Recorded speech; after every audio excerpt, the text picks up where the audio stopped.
नमस्कार, मैं हूं शशि। आइए झारखंड की टॉप 25 प्रमुख खबर जानते हैं। मैया सम्मान योजना पर उपायुक्त सख्त बिचौलियों से मुक्त होगी प्रक्रिया। जमशेदपुर समाहरणालय सभागार में उपायुक्त राजीव रंजन की अध्यक्षता में जिला समन्वय समिति की एक उच्च स्तरीय बैठक संपन्न हुई। इस बैठक का मुख्य फोकस झारखंड मुख्यमंत्री मैया सम्मान योजना को पूरी तरह पारदर्शी और सुचारू बनाना रहा। इसके अलावा विभिन्न विभागों के बीच आपसी तालमेल बढ़ाकर जनहित के विकास कार्यों में तेजी लाने और सिविल सर्जन कार्यालय परिसर में आम जनता के लिए सस्ती पार्किंग सुविधा उपलब्ध कराने पर भी विशेष ध्यान केंद्रित किया गया।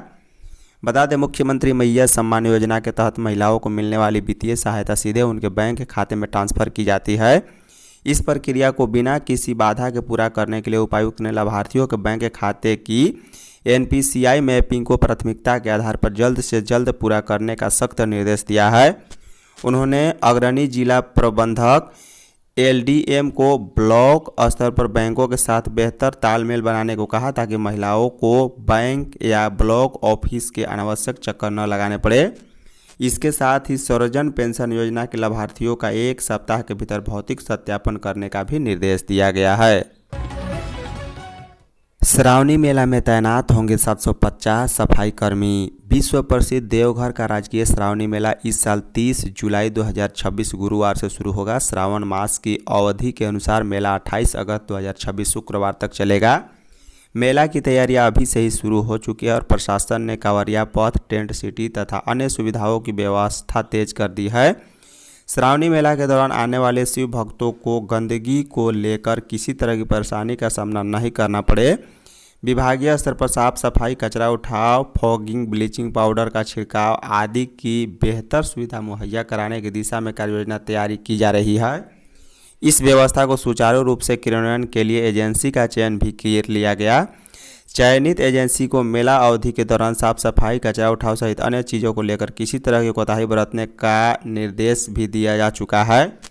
बता दें, संपूर्ण मेला क्षेत्र में गंदगी रहित बनाने को लेकर 750 सफाई कर्मियों से सेवा ली जाएगी, जिसमें 600 की संख्या में सफाई कर्मी मेला क्षेत्र में और 150 कर्मी मेला के दौरान श्रद्धालुओं को सुरक्षित और कतरबद्ध तरीके से जलार्पण कराने में अपना अहम भूमिका निभाएंगे। राज्यसभा चुनाव 2 सीटों पर मतदान आज। राज्यसभा की 2 सीटों के लिए गुरुवार को मतदान होना है। इसे लेकर राजनीतिक दलों में बिसात बिछ गई है। पक्ष विपक्ष दोनों अलग अलग रणनीति बनाने में व्यस्त हैं। इस बार 2 सीटों के लिए 3 उम्मीदवार मैदान में हैं। झामुमो और कांग्रेस ने अपने अपने प्रत्याशी उतारे हैं, जबकि भाजपा के समर्थन में उद्योगपति परिमल नाथवानी चुनावी मैदान में डटे हुए हैं। इसी वजह से दूसरी सीट पर मुकाबला दिलचस्प और राजनीतिक तौर पर बेहद ही तनावपूर्ण बन गया। सूत्रों के अनुसार विधानसभा की 81 सदस्यीय संरचना में किसी भी उम्मीदवार को जीत के लिए 28 प्रथम वरीयता मतों की आवश्यकता है। झामुमो, कांग्रेस, राजद और भाकपा माले को मिलाकर महागठबंधन के पास 56 विधायक हैं। वहीं भाजपा, आजसू, जदयू और लोजपा को मिलाकर NDA के पास 24 विधायक हैं। यदि क्रॉस वोटिंग नहीं होती है तो महागठबंधन के उम्मीदवार दोनों सीटों पर जीत सकते हैं, लेकिन परिमल नाथवानी के पक्ष में सत्ता पक्ष के विधायकों का मन डोला तो खेला हो जाएगा। वहीं झामो प्रत्याशी बैजनाथ राम को लेकर राजनीतिक हलचलों में लगभग सहमति है कि उनकी जीत सुनिश्चित है। पार्टी के पास अकेले ही 34 विधायक हैं, जो आवश्यक संख्या से अधिक हैं। विदेशों में झारखंडी आम की धमक। मुख्यमंत्री हेमंत सोरेन की पहल का परिणाम अब झारखंड को दिखने लगा है। हेमंत सरकार की पहल से भारत ही नहीं बल्कि विदेशों में भी झारखंडी आम की धमक देखने को मिल रही है।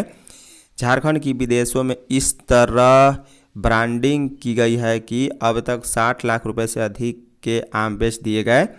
सिमडेगा, रामगढ़ और पूर्वी सिंहभूम जिले आम के इस निर्यात अभियान में अग्रणी भूमिका निभा रहे। प्लास ब्रांड के तहत चलाए जा रहे मैंगो मार्केटिंग से राज्य की ग्रामीण महिलाओं को ज़िंदगी बदलने लगी है।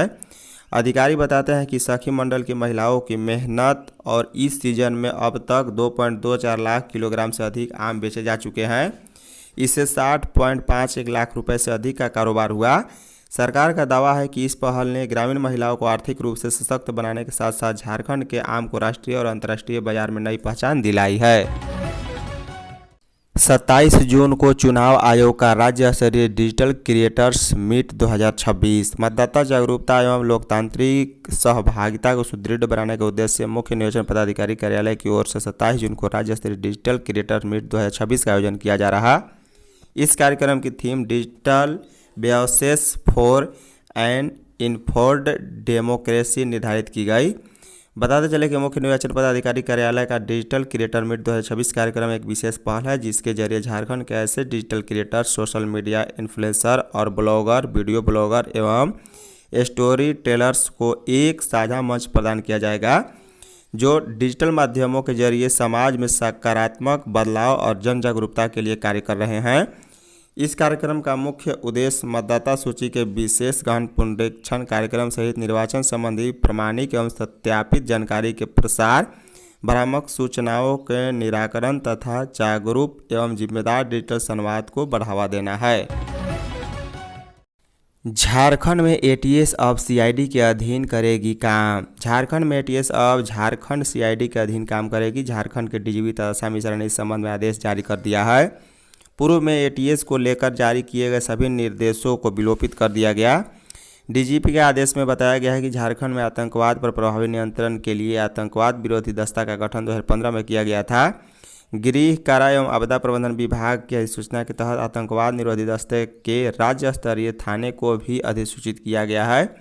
इसके साथ ही अधिसूचना संख्या 102/2021 के माध्यम से आतंकवाद निरोधी दस्ते में संगठित अपराध को शांत के गठन को भी स्वीकृति प्रदान करते हुए संगठित अपराधियों के विरुद्ध पूरे राज्य में विधि सम्मत कार्रवाई के लिए अधिकृत किया गया। डीजीपी के आदेश में यह लिखा गया है कि सभी कांडों के अनुसंधान के लिए झारखंड एटीएस पूर्णतः अपराध अनुसंधान विभाग के अधीन कार्य करेगा। फोन ऑन करे बीजेपी विधायक इरफान अंसारी। झारखंड में राज्यसभा चुनाव से पहले राजनीतिक हलचल तेज हो गई है। इसी विश्वास मंत्री इरफान अंसारी ने भाजपा विधायकों के मोबाइल फोन बंद होने को लेकर तंज कसा है। डॉक्टर अंसारी ने सोशल मीडिया के माध्यम से भाजपा विधायकों से अपील करते हुए कहा है कि वे जल्द अपना मोबाइल फ़ोन चालू करें। उन्होंने कहा है कि उन्हें विधायकों की चिंता सता रही है और यह पता नहीं चल पा रहा है कि वे कहाँ हैं, स्वस्थ हैं या नहीं और सुरक्षित हैं या नहीं। स्वास्थ्य मंत्री ने व्यंग अंदाज में कहा है कि कहीं विधायक किसी तनाव में तो नहीं हैं, उनका स्वास्थ्य कैसे है, बॉडी चेकअप हुआ है या नहीं और किसी दवा की ज़रूरत तो नहीं। उन्होंने कहा है कि एक चिकित्सक होने के नाते उनकी चिंता करना उनका कर्तव्य है। इरफान अंसारी ने आगे कहा है कि यदि 1 घंटे के भीतर विधायकों का मोबाइल फ़ोन चालू नहीं हुआ तो वह पूरी मेडिकल टीम के साथ उनका हालचाल जानने स्वयं पहुंच जाएंगे। साथ ही उन्होंने भाजपा विधायकों से मेडिकल बुलेटिन जारी करने की भी मांग की है, ताकि सभी लोग उनकी कुशलता के बारे में आश्वस्त हो सके। होटल में एनडीए विधायकों का मॉक पोल प्रशिक्षण। राज्यसभा चुनाव को लेकर एनडीए खेमा काफ़ी उत्साहित है। गुरुवार को एनडीए की टीम होटल रेडिसन ब्लू में मॉक पोल कर अपना मनोबल बढ़ाया। भाजपा के प्रदेश अध्यक्ष आदित्य साहू और नेता प्रतिपक्ष बाबूलाल मरांडी की मौजूदगी में विधायकों को राज्यसभा चुनाव में वोटिंग प्रक्रिया की जानकारी से रूबरू कराया गया। मॉक पोल प्रशिक्षण भी कराया गया ताकि वोटिंग के दौरान किसी प्रकार की कोई चूक की गुंजाइश नहीं रहे। भाजपा के प्रदेश अध्यक्ष श्री साहू ने कहा है कि उनकी पार्टी पर होटल की राजनीति का आरोप लगाना गैर जिम्मेदाराना बयान है। उन्होंने कहा कि कांग्रेस यह बतलाए कि बीएनआर होटल में किसके विधायक ठहरे हुए हैं। उन्होंने कहा है कि एनडीए के सारे विधायक एकजुट हैं। एनडीए समर्थित उम्मीदवार परिमल नाथवेनी की जीत 100% तय है। साथ ही यह भी तय की गई है कि विपक्षी खेमे के कई विधायक अंतरात्मा और राष्ट्रहित को देखते हुए वोट करेंगे। उन्होंने यह भी कहा कि कांग्रेस ने पोलिंग एजेंट भी झारखंड से बाहर के नेताओं को बनाया है। इस दौरान होटल रेडिसन ब्लू में श्री साहू के अलावा नेता प्रतिपक्ष बाबूलाल मरांडी भी उपस्थित थे। कृषि व्यापार मेला में किसानों का उत्साह। झारखंड कृषि व्यापार मेला के दूसरे दिन बुधवार को किसानों, कृषि उद्यमियों, वैज्ञानिकों और विशेषज्ञों के बीच आधुनिक कृषि तकनीकों, नवाचारों और व्यावसायिक अवसरों को लेकर व्यापक चर्चा और ज्ञान का आदान प्रदान हुआ। मेले में कृषि, समेकित डेयरी और पशुपालन, मत्स्य पालन, उद्यानिकी तथा सहकारिता से जुड़े विषयों पर विशेष तकनीकी सत्र आयोजित किया जाए, जिसमें बड़ी संख्या में किसानों ने भाग लिया है। मेले के दूसरे दिन केंद्र सरकार के पूर्व अपर सचिव एवं आंध्र प्रदेश के पूर्व मुख्य सचिव के राजू के आगमन से आयोजन की गरिमा और बढ़ गई। उनके साथ कांग्रेस के सह प्रभारी डॉक्टर श्रीबेला प्रसाद, भूपेश मरावी और प्रदेश अध्यक्ष केशव महतो कमलेश तथा पूर्व मंत्री बंधु तिर्की भी मौजूद रहे। आरएसएस कार्यालय पर हमले में दोषियों को गिरफ्तार करे। भाजपा के प्रदेश अध्यक्ष आदित्य साहू ने कहा है कि निवारणपुर स्थित राष्ट्रीय स्वयंसेवक संघ के कार्यालय पर पेट्रोल बम फेंकने की घटना के दोषियों को अविलंब गिरफ्तार करे। उन्होंने कहा है कि यह दुखद और कायरतापूर्ण कार्रवाई है। श्री साहू और नेता प्रतिपक्ष बाबूलाल मरांडी सहित अन्य नेताओं ने संघ कार्यालय पहुंचकर मामले का जायजा भी लिया। भाजपा का मानना है कि यह कोई छोटी घटना नहीं है, घटना के पीछे की पूरी साजिश का पर्दाफाश होना आवश्यक है। उन्होंने कहा है कि अपराधियों का मनोबल राज्य में बढ़ा हुआ है। करोड़ों की आस्था का केंद्र और राष्ट्रीय सेवा भाव से काम करने वाले संघ कार्यालय पर राजधानी में नाक के नीचे इस प्रकार की घटना बताती है कि अपराधियों को पुलिस प्रशासन का कोई भी भय नहीं। उन्होंने कहा है कि दशकों से राष्ट्र निर्माण, सामाजिक समरसता, सेवा और संस्कार के कार्यों में समर्पित संगठन के कार्यालयों को निशाना बनाना केवल एक संस्था पर नहीं बल्कि समाज में सकारात्मक परिवर्तन और राष्ट्रीय चेतना के मूल्यों पर हमला है। झारखंड में 11 नए उत्पादों को मिला जीआई टैग। झारखंड सरकार राज्य की अनूठी कला, शिल्प, कृषि उत्पादों और पारंपरिक वस्तुओं को पहचान दिलाने, उन्हें सुरक्षित करने और बढ़ावा देने के लिए लगातार प्रयास कर रही है। इसी दिशा में एक बड़ी उपलब्धि हासिल करते हुए जीआई रजिस्ट्री ने हाल ही में राज्य के 11 और महत्वपूर्ण उत्पादों को भौगोलिक सांकेतिक टैग प्रदान किया है। इस पहलों का मुख्य उद्देश्य झारखंड के पारंपरिक उत्पादों को कानूनी सुरक्षा प्रदान करना, बाजार में उनकी पहचान बढ़ाना और उन्हें राष्ट्रीय और अंतर्राष्ट्रीय मंचों पर स्थापित करना है। बता दें कि हाल ही में जिन उत्पादों को जीआई दर्जा दिया गया है उनमें कुचाई सिल्क साड़ी और कपड़े, भगैया साड़ी और कपड़े, दुमका चादर, बदौनी पुतुल कठपुतली और झारखंड पक्षी परहान पक्षी साड़ी और कपड़े, झारखंड की तसर सिल्क साड़ियाँ और कपड़े, झारखंड डोकर क्राफ्ट धातु शिल्प, झारखंड के आदिवासी आभूषण, झारखंड के बाँस शिल्प, केसरिया कलाकंद और झारखंड बेनाम और झारखंड जादू पटुआ पेंटिंग शामिल हैं। अंतर्राष्ट्रीय योग दिवस पर स्वास्थ्य विभाग कर्मियों ने किया योगाभ्यास। अंतर्राष्ट्रीय योग दिवस 26 के अवसर पर राष्ट्रीय स्वास्थ्य मिशन झारखंड के तत्वावधान में बुधवार को आरसीएच कैंपस नामकुम में कॉमन योग प्रोटोकॉल सत्र का आयोजन किया गया। कार्यक्रम में स्वास्थ्य विभाग के अधिकारियों और कर्मियों ने भाग लेकर योग और प्राणायाम का अभ्यास किया।